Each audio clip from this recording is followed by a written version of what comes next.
From WEEK, your home team, this is 25 News Saturday. Good Saturday evening and thanks for joining us. I'm Caitlin Pearson filling in for Lauren tonight. After an hours-long standoff just off of US 51 in McLean County last night, an aggravated kidnapping suspect surrendered peacefully. A look at what happened is tonight's top story. Now, ISP and local law enforcement in McLean County were assisting a suburban Chicago police department in their investigation into the aggravated kidnapping.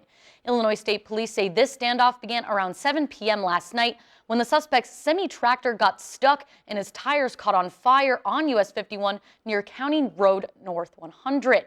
They say he barricaded himself inside and they did not have contact with him for at least 2 hours. That's when ISP decided to move in. We breached the truck, put some pepper spray in it, and he surrendered peacefully, and he's getting treated for the pepper spray, and then the authorities from Chicago will take him and question him concerning that case. The identity of the suspect is not known at this time, and Illinois State Police had no further information on the kidnapping investigation. Illinois Wesleyan University took a look back in time today, opening up a 50-year-old time capsule. The ceremony was part of IWU's homecoming celebration. The capsule was placed by Apollo 8 astronaut Frank Borman during the Mark Evans Observatory's 1969 dedication ceremony. Current and retired physics faculty, along with students and alumni, participated in the time capsule removal.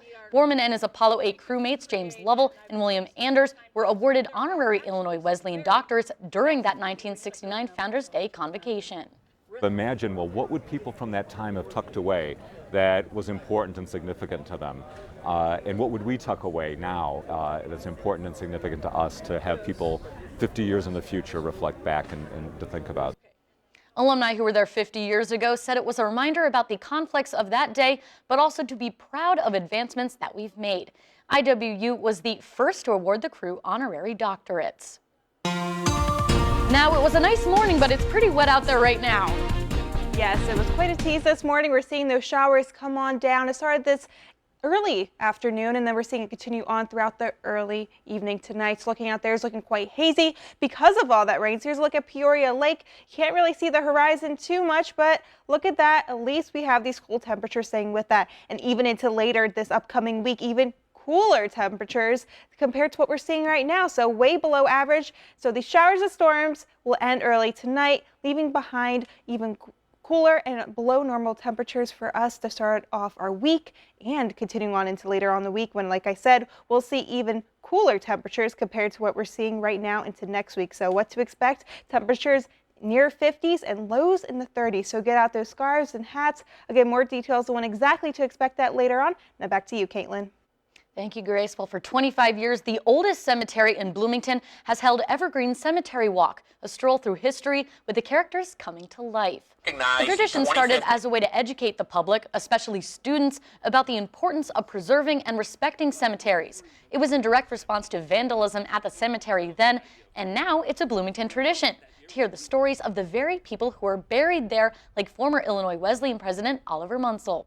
The History Museum, along with the cemetery, puts this together. They prepare scripts for all of us to portray these, interesting and memorable people who have been, part of our community for the past, couple hundred years. Every year, over 350 visitors come to enjoy the cemetery walk. If you'd like to check it out, there are performances at 11 and 2 p.m. on Sunday and next weekend, October 12th and 13th. The 52nd Annual Spoon River Drive Festival is officially underway today. Since 1968, Fulton County has celebrated their history, food, museums, shops, and art during the first 2 weekends of October. If you decide to hit every stop from Farmington to Astoria, hitting every stop in between, you'll travel a whopping 140 miles with 21 locations across Spoon River Drive. Full of crafts, antiques, food, and drink, there's something for the whole family.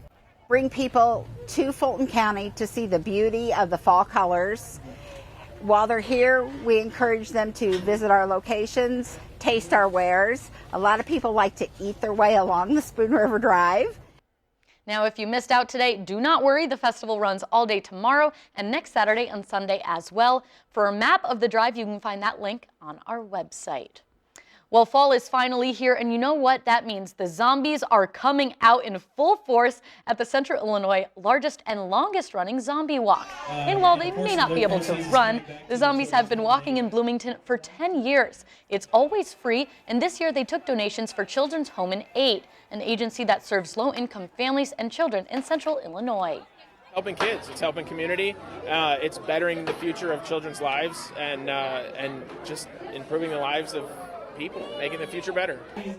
The Bloomington Normal Zombie Walk was a success, and thankfully the only things getting eaten were the refreshments and snacks provided. Well, in regional news now, an Illinois man is in custody after police say he drove his SUV into a family and killed a man after an argument at a soccer match. Police say it happened Friday night at the Lake County Sports Center parking lot near Waukegan, a suburb of Chicago's north side.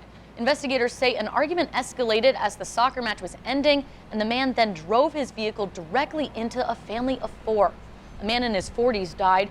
Police arrested the 22-year-old driver and charged him with first-degree murder.